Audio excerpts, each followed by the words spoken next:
Let's start in the 90-90. Extend both arms on the side of the bottom front leg and push on your fingertips to create some tension around the shoulder area.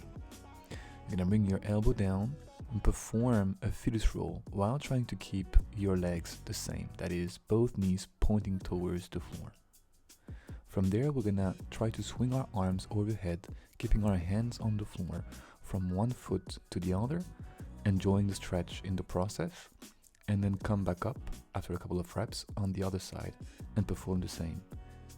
Push on your fingertips, create some tension, hold it there for 5 to 10 seconds, then keep both knees facing the right side in that case, and start sliding your hands.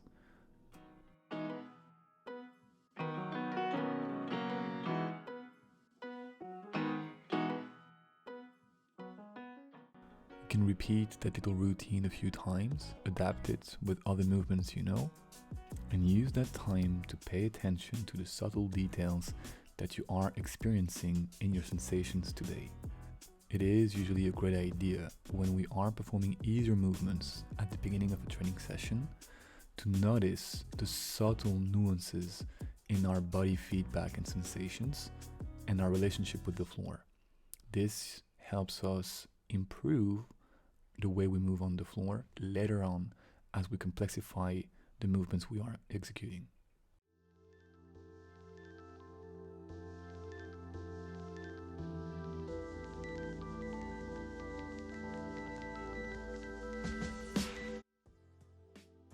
From a squat, you're gonna bring one hand at a time on the floor and push yourself back into this anchoring position.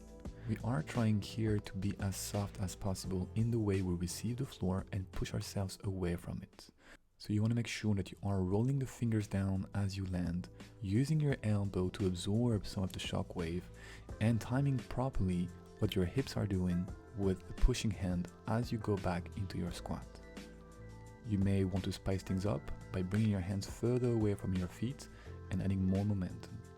Keeping both hands on the floor, we're gonna bend slightly and extend both elbows for 10 times, and then rotate the elbow pits forward and backwards, trying to lock the elbows as you are bringing the elbow pits forward, and bring the shoulder blades together and away from each other as you perform that motion.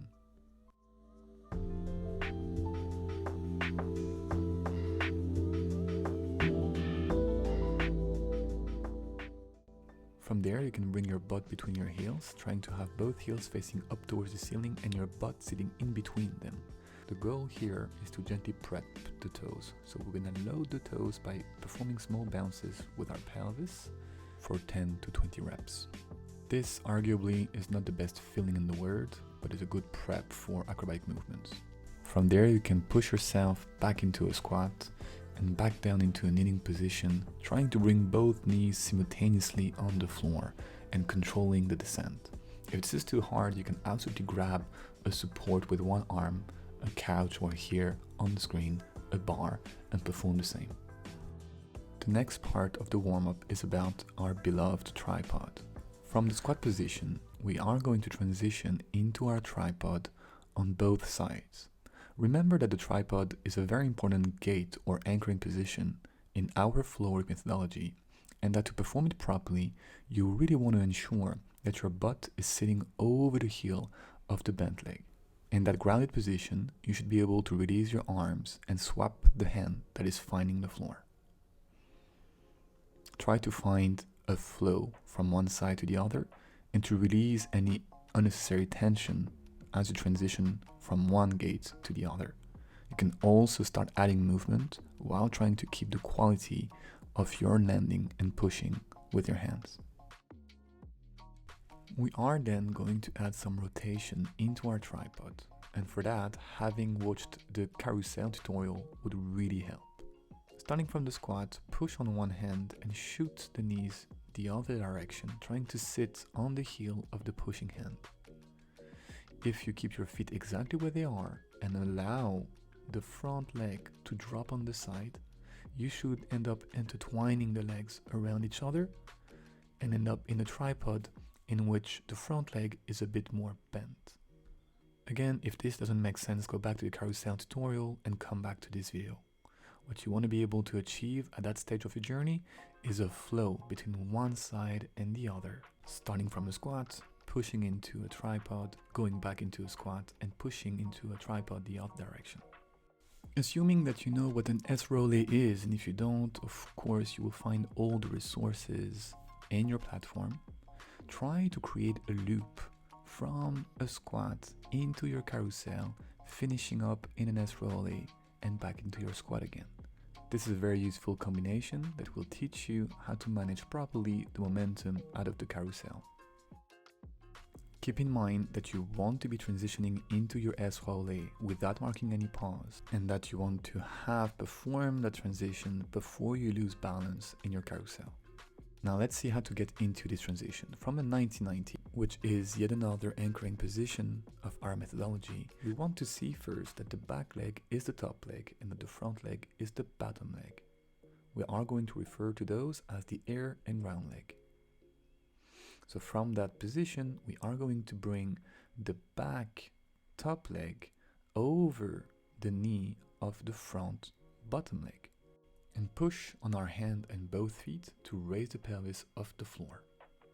Take your time trying to make sense out of this transition, going very slowly, and trying to reverse it as you come back down to the floor, back into your 90-90. From the top position, we are going to swap hands and allow the pelvis to travel accordingly. So pushing on our hand and both feet, we are going to swap hand and realize that the bent leg in the top position is the one we can sit on and find ourselves in a tripod again.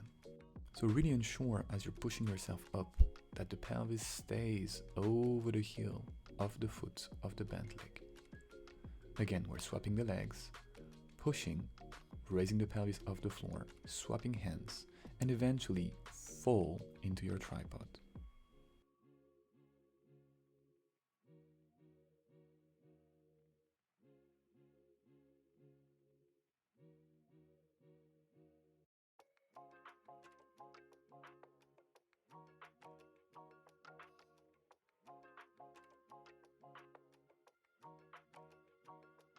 As usual, once you get the gist of this transition, you want to be able to perform it without any bump, without any drop, without any interruption, and even accelerating the pace. Because learning a sequence should never be just about a sequence, let's take a few minutes to research and improve our pivot technique. In our S-Rollet, we can perform either a front slide or a back slide, depending on which foot we're pivoting on.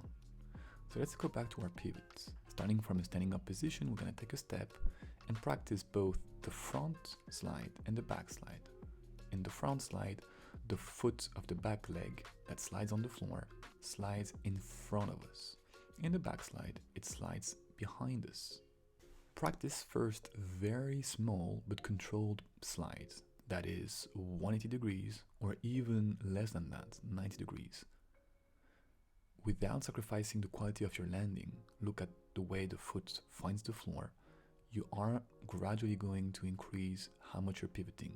It is very tempting to pivot more than we can control, which always ends up with us hindering the flow. Pivots are a huge part of Floorwork, so if you want more details on them, do check the section dedicated to the pivot technique. But in a nutshell, what you want to avoid at all costs is to lose control at the end of the rotation. And that is going to translate itself with an abrupt weight transfer into the foot. Now, time to add the pivot into your S-Rollet. Again, you have two options. Out of your tripod, you can pivot on the extended leg or bring the second foot down, that is the foot of the bent leg down, and pivot on this one. The first option will yield a front slide, and the second option, the one on the screen right now, will turn into a backslide. Pivoting here is more complicated since you are changing levels. Your pelvis is raising off the floor as you perform that S-Rollet and finish it, and therefore control will be more complex.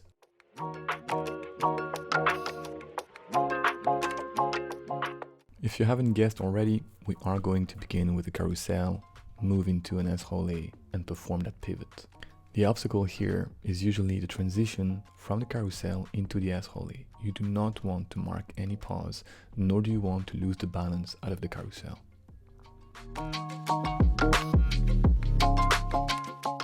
Assuming that you have practiced the bump spin before, we're gonna see today the pommel horse that allows you to perform 2 bump spins in a row. Again, for the bump spin, we start in 90-90, bring the hands on the side, release the legs and pivot on one bump cheek, and or change the bump cheek on which you're pivoting at the end of the bump spin. Start creating a small loop going from one side to the other, trying to keep your feet moving at all times, just to get in the flow of it.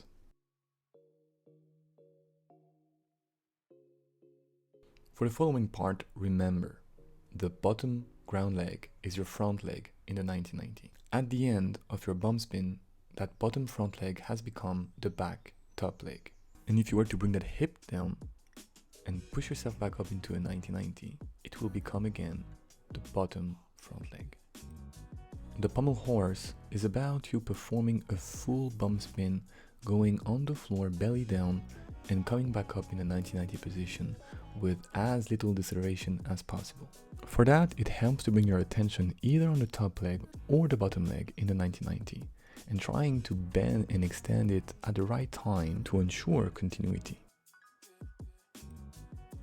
Slowly, from our 90-90, perform a small bump spin, keeping your belly button and sternum facing the same wall.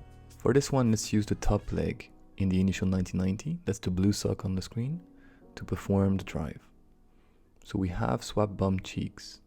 We are going to bring the second hip down and then kick with the hip of the blue sock to generate another bump spin from this lowered position.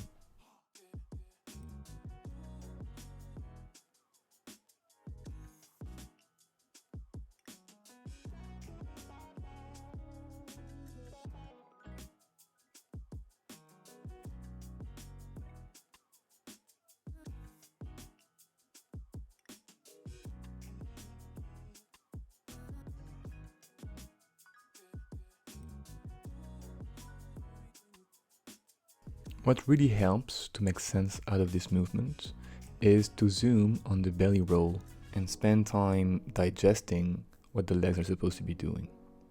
So from your 90-90, raising the back top leg, go into a belly roll and keep that back top leg off the floor bent.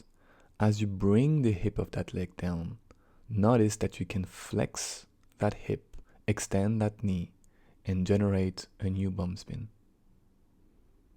This will remind you of the audience step if you have seen it.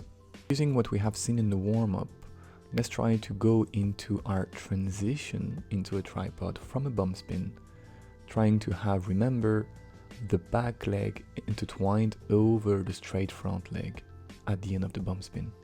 This is a bit trickier than it looks, because we want to time the transition properly so that there is no pause as we lift that pelvis off the floor. And when you're ready, you can add the knee slide before the bump spin, as we have seen in the previous sequence. And while the movements don't look too complicated, you will notice that transitioning while maintaining continuity is actually quite tricky.